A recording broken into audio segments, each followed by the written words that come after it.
Welcome, everybody, to today's webinar with our friends at AWS, Amazon Web Services, and SecureIT. All right, Randy, why don't we go ahead and get started? Great. Thank you, Orly. Welcome, everyone. Good afternoon, and welcome to the AWS SecureIT and Prevail webinar on CMMC and DFARS compliance.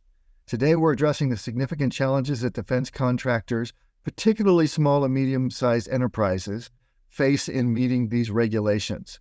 Our focus will be on the complexities, costs, and general unfamiliarity with the required security and compliance standards.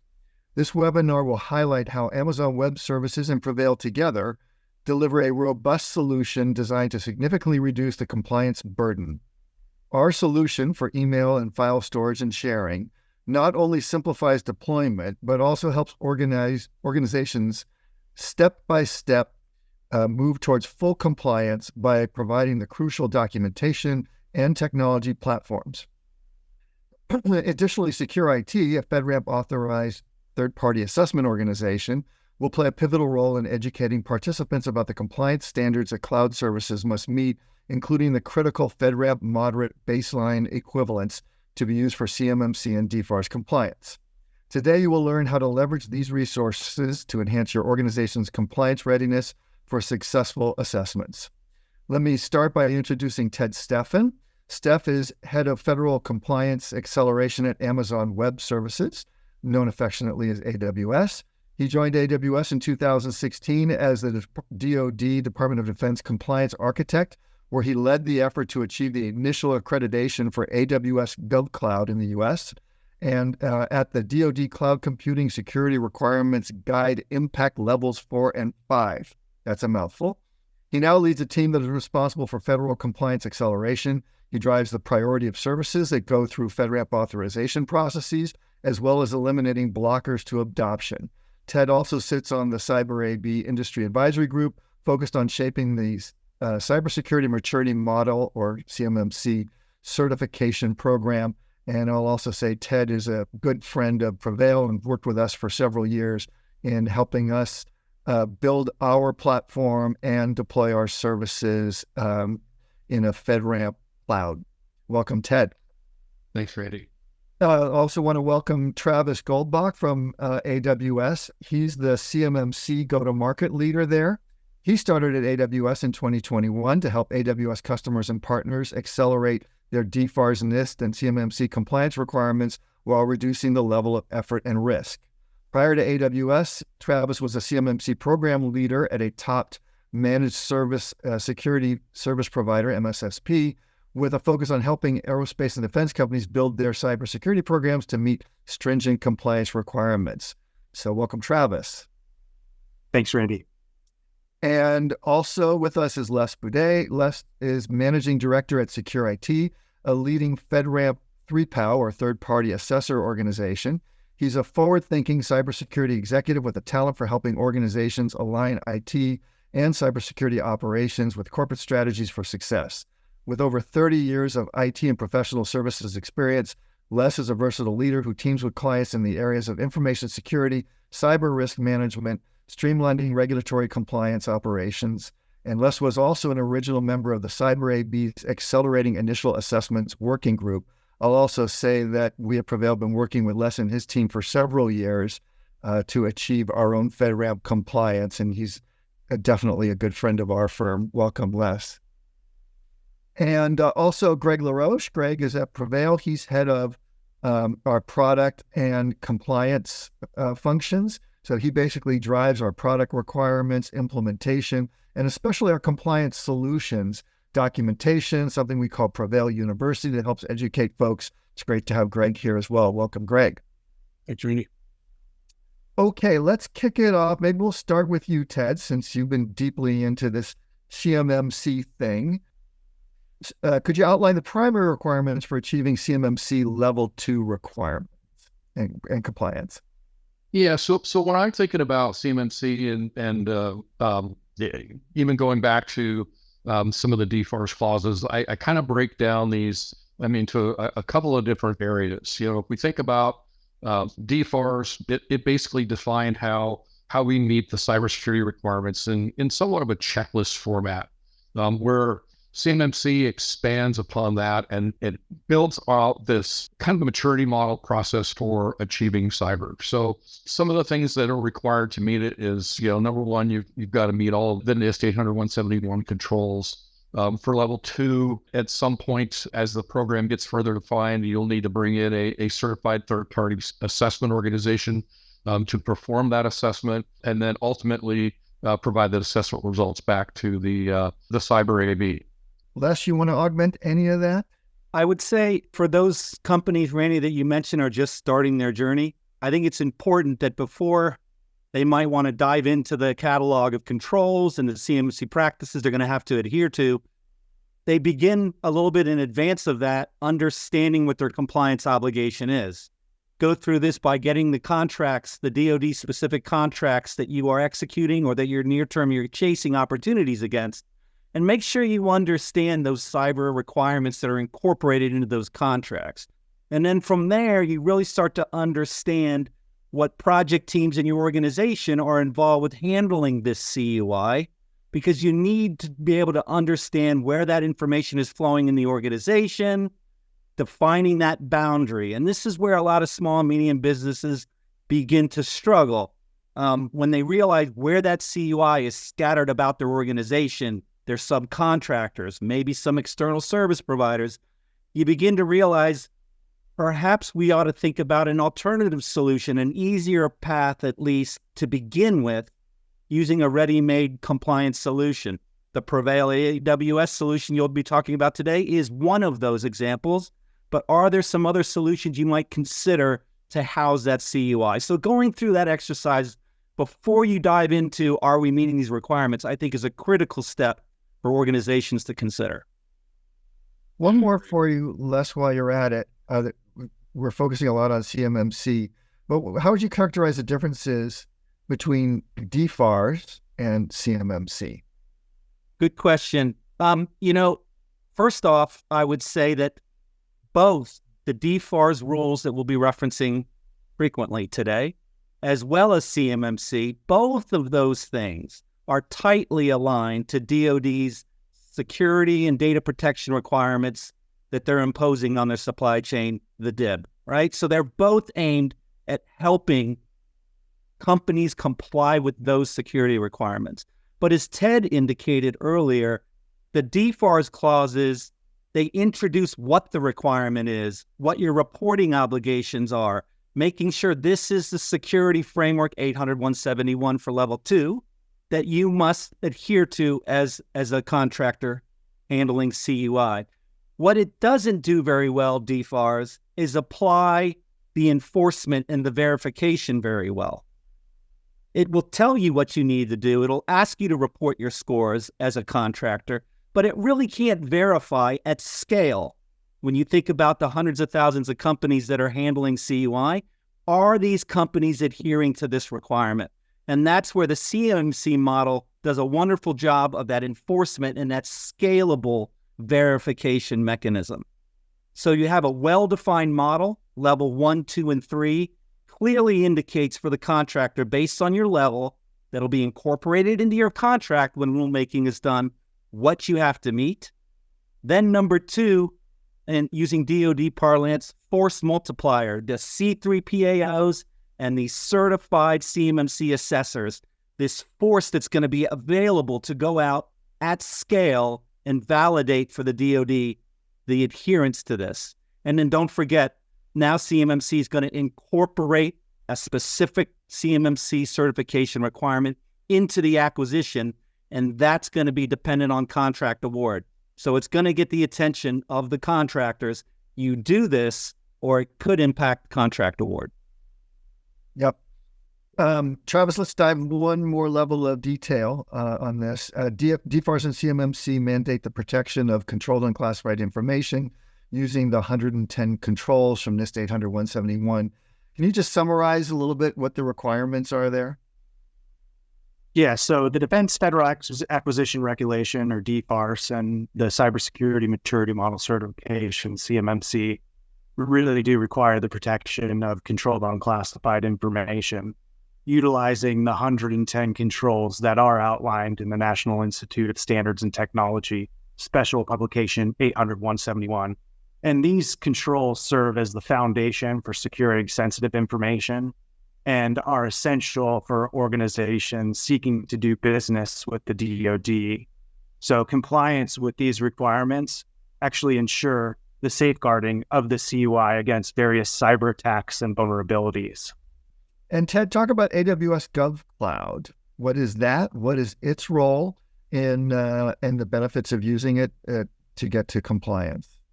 Absolutely, Randy. So AWS GovCloud is a specialized region that we built to meet the stringent and regulatory compliance requirements of our government customers and partners doing business with them.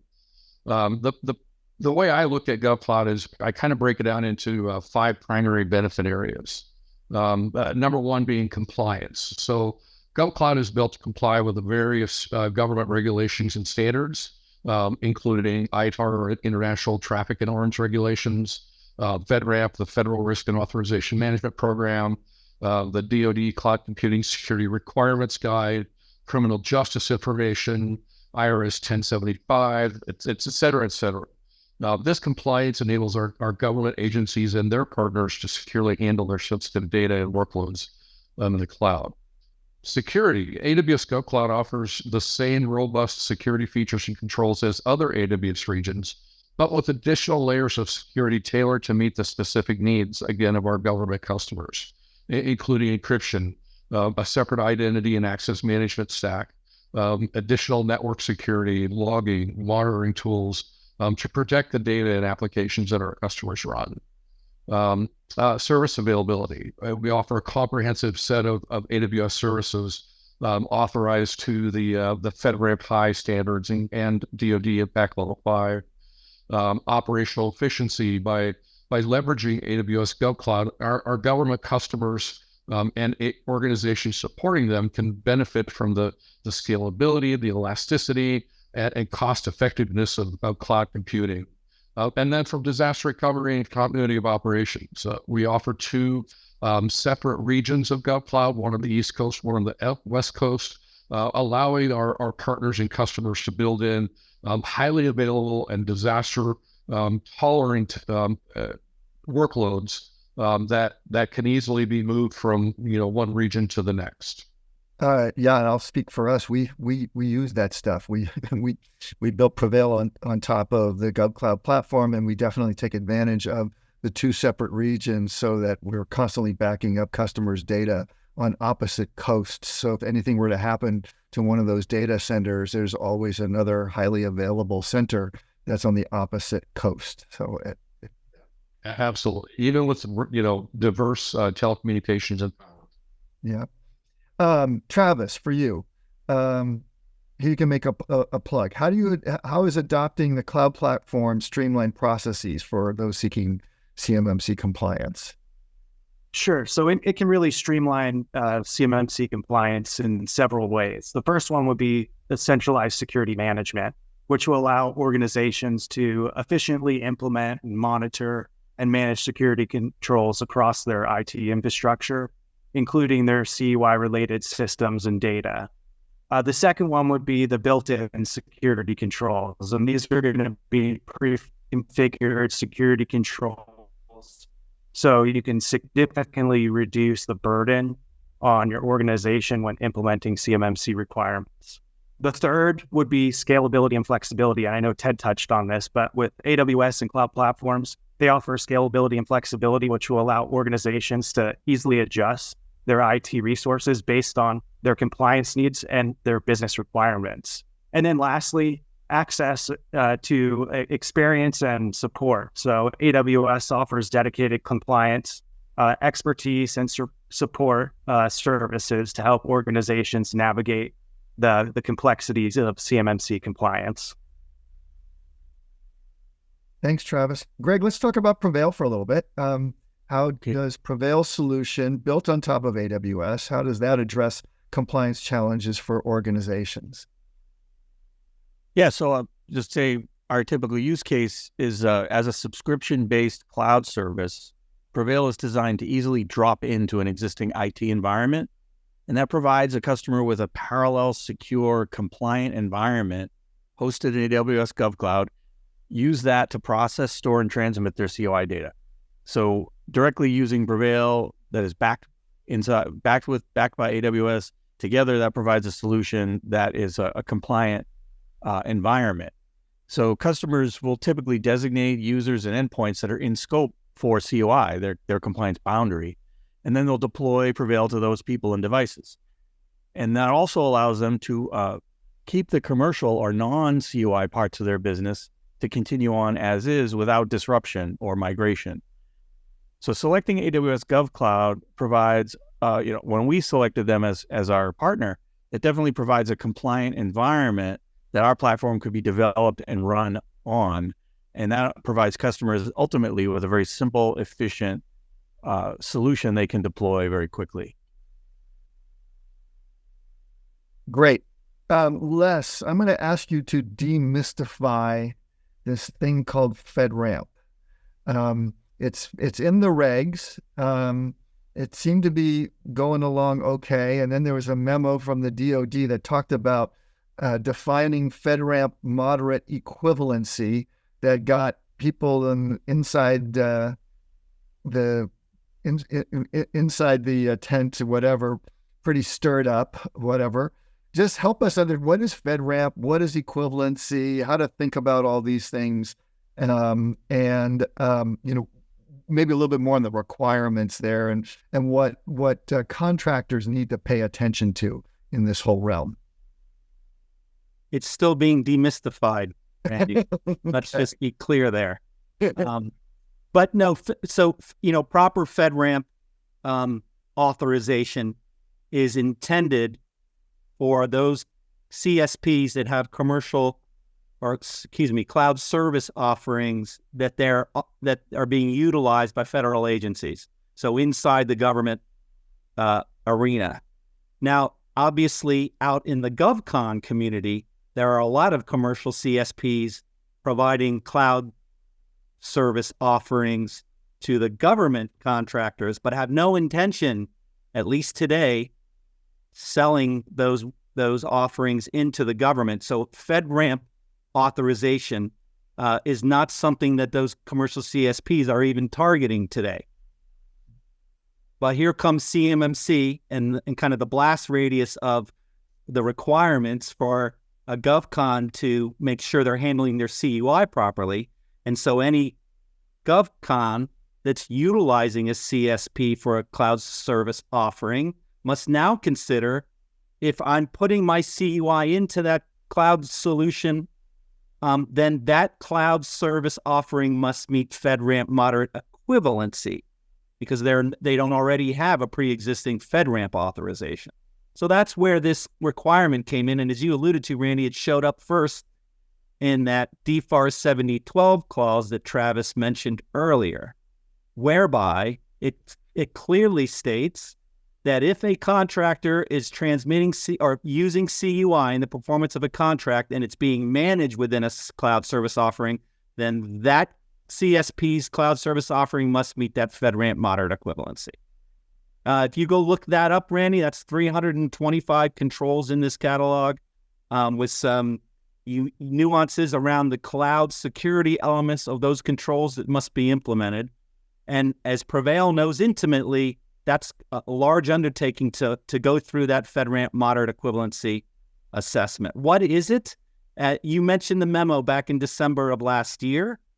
And there the DoD provided more clarity around the criteria a CSP must provide to demonstrate, right, compliance with this FedRAMP Moderate Equivalency. It includes the fact that that service offering must achieve 100% compliance with that moderate baseline.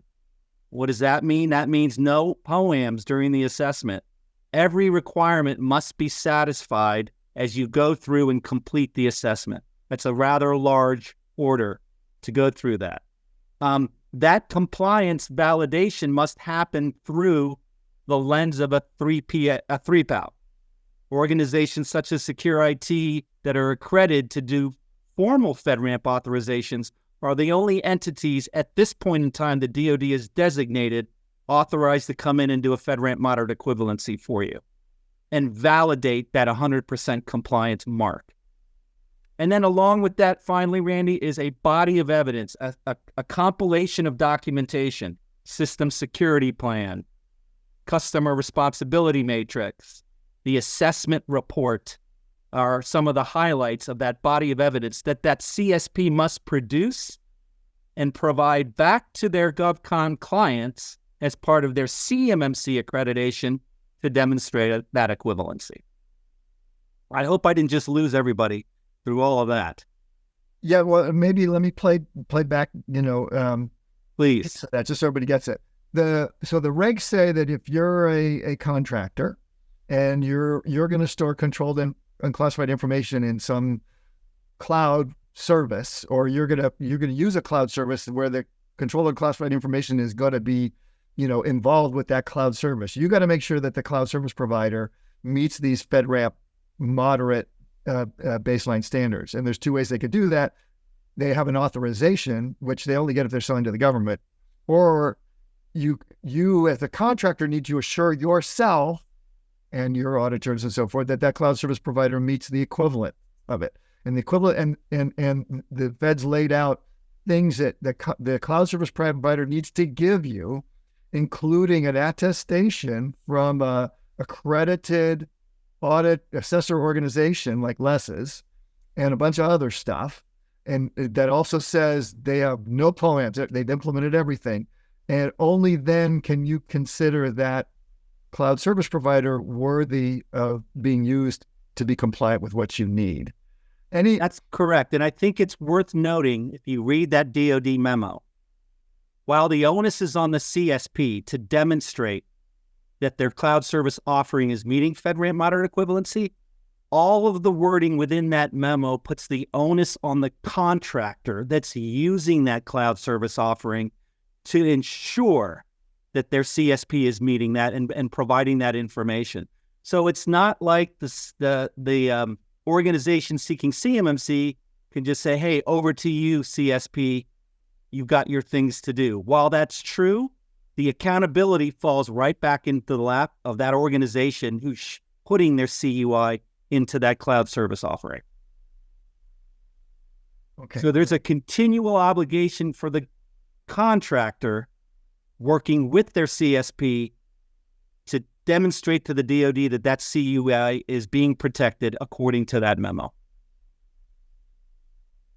Okay, we'll move off of FedRAMP here, and Ted, what additional responsibilities should organizations be aware of when pursuing CMMC or DFARS compliance?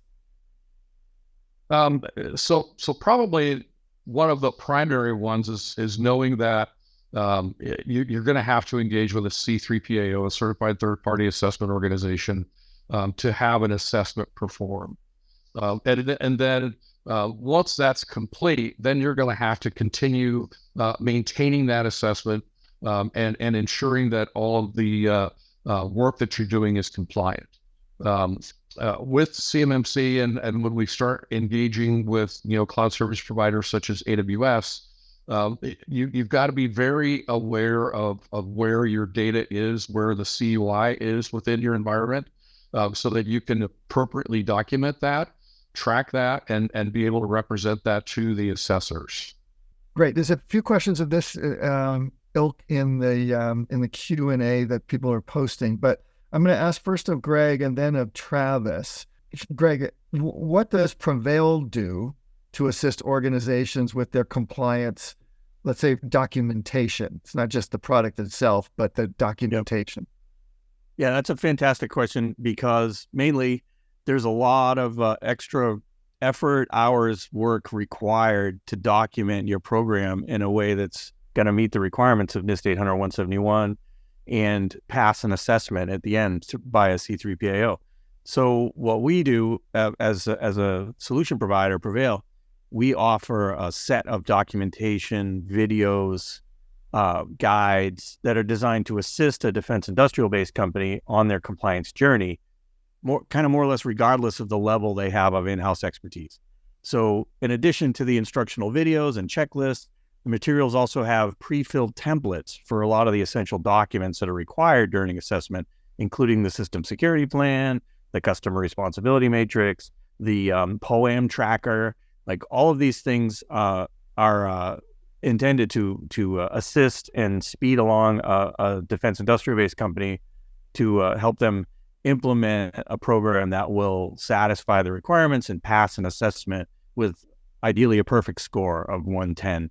And you know, on our side, we frequently update these materials, and we learn from our customers that are implementing them, and we continue to invest time and effort in making sure our customers are positioned as best as they can to be successful in their compliance, the entire compliance journey.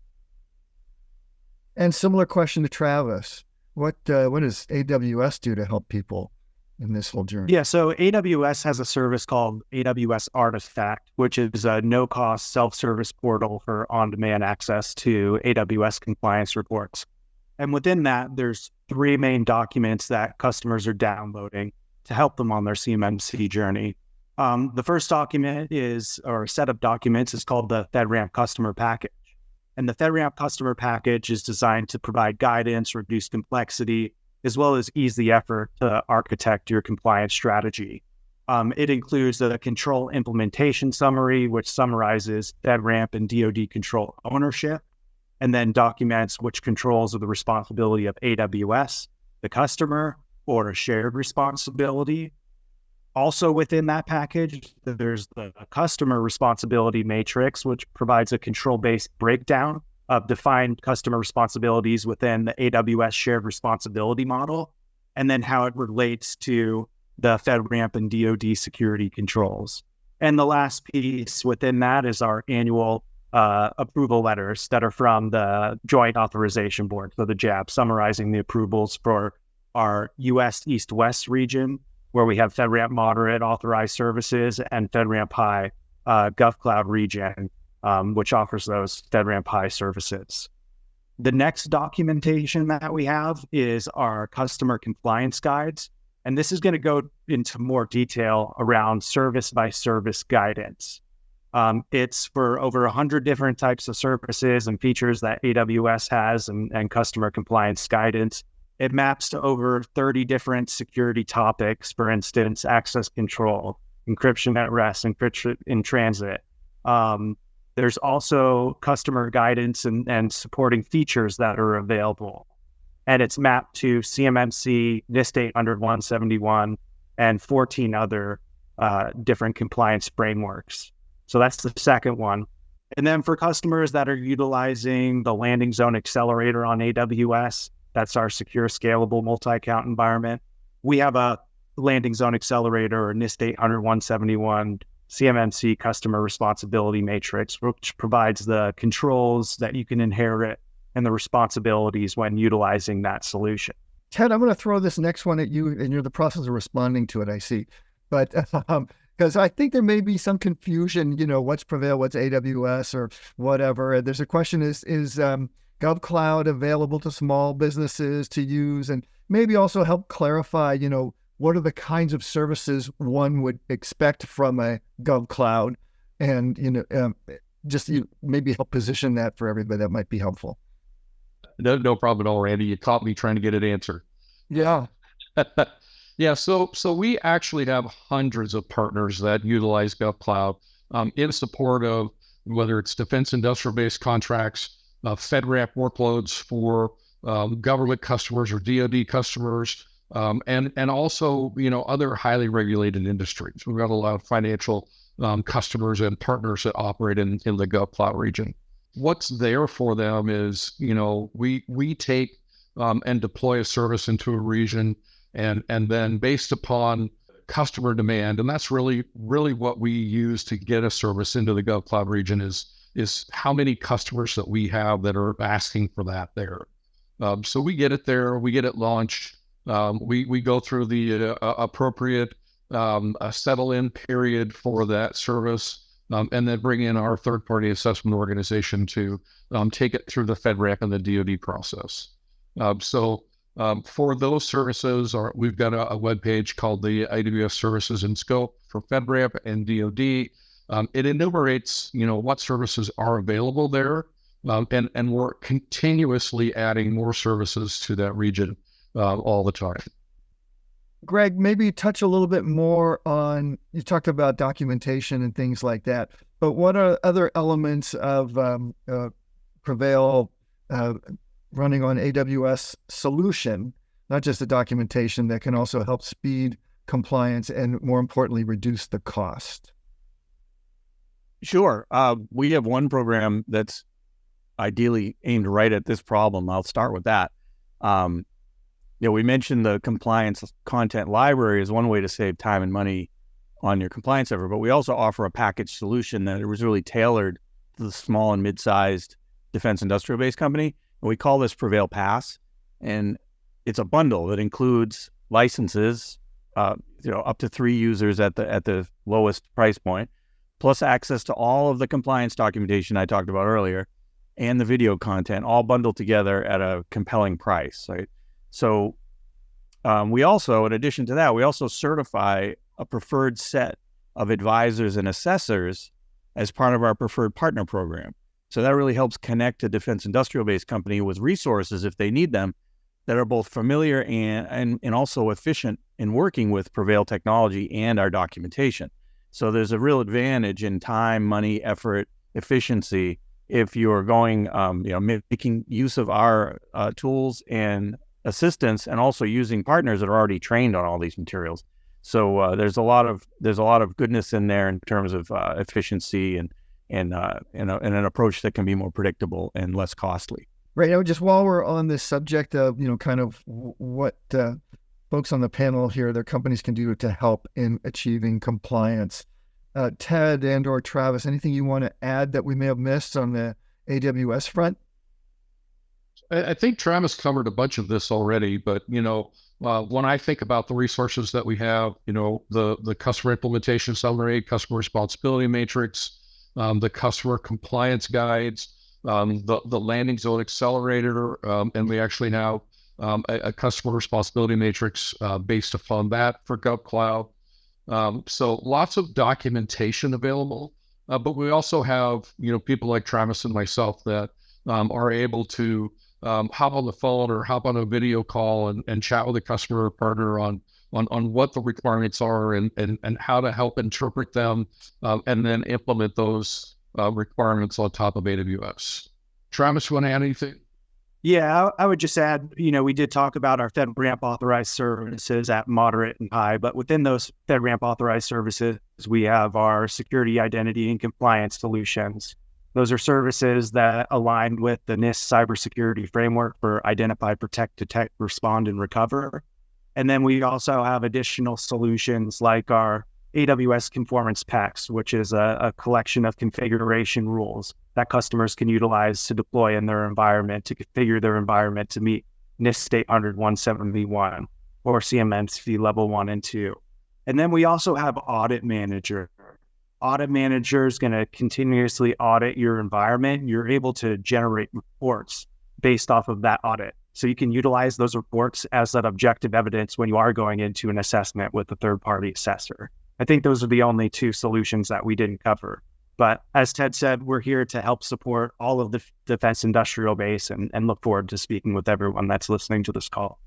Les, let me bundle a couple of questions that came up here and throw your way that are basically involve the question of scope. One person asked how much of our non-CUI environment will be reviewed by C3PAO. Others have asked, well, if I'm not bidding a contract directly, do I need to be assessed? Is it up to my customer to hold me accountable? And if they hold me accountable, what's my obligation with my vendors? Just that, help put some framework around what's in scope, what's not, who's involved, and so forth. So this goes back to some of those opening remarks Ted and I had around how do you achieve CMMC. And in that, thinking back to the contracts and the work that I'm doing. Those contracts don't have to be direct contracts with the government, but you as a small business may be a supporting subcontractor to, let's say, a prime vendor that's doing the work with the government. So understanding that, if you are somebody who doesn't know if I handle CUI or if I'm obligated, that prime contractor, if you are a part of their team and they have these stipulations incorporating their contract, they should be talking to you and possibly flowing down some of those requirements in their subcontract to you, which should help you clarify and understand what your obligation is, maybe as a smaller tier company, indirectly, as I think the way the question was posed, doing work with the government. So having an understanding of what is the information I'm handling, who's providing it to me. I have a partner, a prime vendor giving me that information. Then you can start to decompose it to understand, do I actually handle CUI or not? And if so, there are strategies you could discuss. It could be, I don't want the CUI coming into my organization. Can I leverage my prime vendor's environment maybe as an option so that I don't bring the CUI into my organization? Or do I need to now consider options such as the one we discussed today to handle the CUI because I've now confirmed I'm handling it? The boundary is important. Where is my CUI? During a CMMC assessment and audit, they're more focused on where the CUI is, not where it isn't. So while there may be a brief look at kind of what your boundary portrays in terms of where the CUI is, that's where they're going to focus the implementation of the controls required, not so much that outside environment where the CUI isn't being handled. Great, thank you. Greg, let me throw one at you also that bundles a few of the questions here. One, maybe touch on what are the certifications Prevail needs to have and which ones does Prevail have? There's a question about, for example, CMMC or FedRAMP. A related question is, okay, if I use Prevail and it's running on AWS GovCloud, do I need to concern myself with some of the other AWS FedRAMP services directly to ensure that I'm doubly compliant or not? Maybe just touch on this maybe slight complexity. It's Prevail sitting on top of AWS. What does Prevail take care of? What else do I need to go to AWS directly for or not? Yeah, no, it's a great question. And thanks for that. So as far as a provider of a cloud service that stores, transmits, processes CUI on behalf of our customers, we take the responsibility for the compliance documentation that we provide to our customers, right? So what we do as part of that is anything that flows down to us or we inherit from AWS's environment, we have already baked that into our documentation. So you don't actually, if you're not running additional workloads in the compliant cloud under AWS and you're only looking at Prevail as your boundary for CUI, then you only need to look at our documentation because we've already incorporated the AWS flowdowns, and that makes it much more easy. But if you have additional scope or you're running additional workloads in AWS, then of course your scope expands and you need to take advantage of their tools and documentation for that scope, right? So it's a question of boundary again, as Les just said. And but as far as the certifications that we as a vendor, as a cloud service provider have to have, there's a few. And so it's not just the FedRAMP Moderate that we've talked about already. We also, under the NIST 800-171 standards and the DFARS 7012 requirement that invokes it, all the encryption we provide has to be FIPS 140-2 validated by NIST. And so that's important.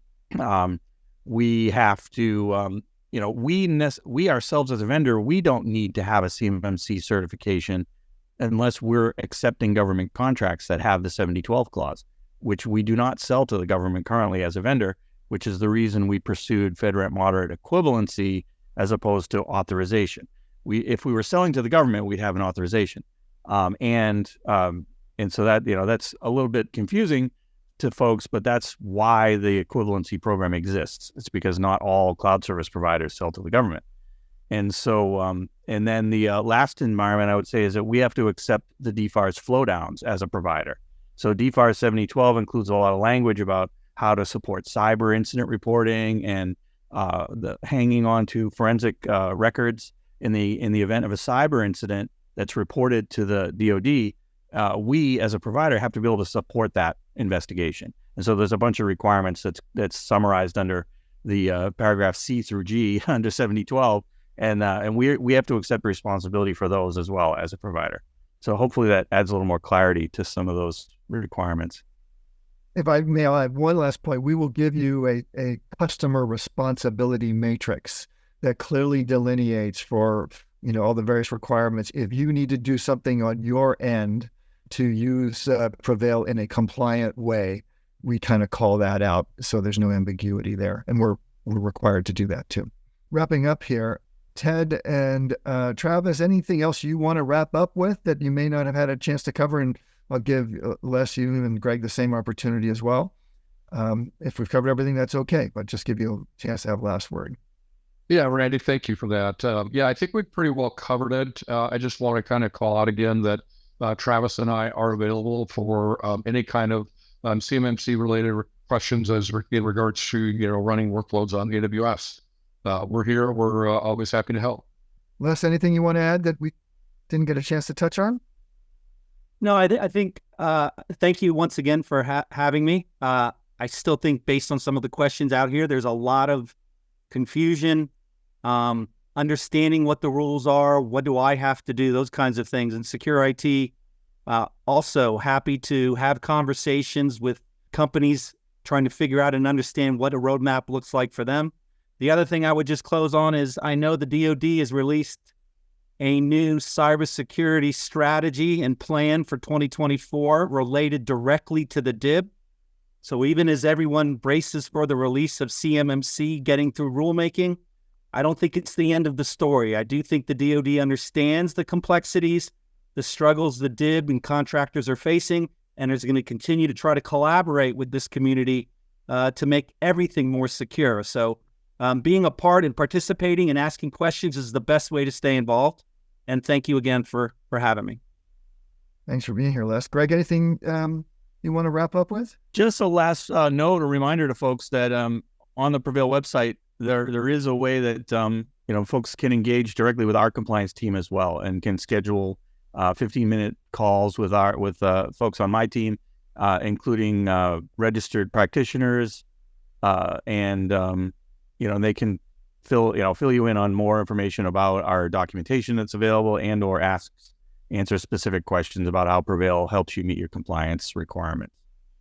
I want to thank our panelists so much for joining us. A very informative webinar here, and thank all of you participating in this, and thank you for your thoughtful questions.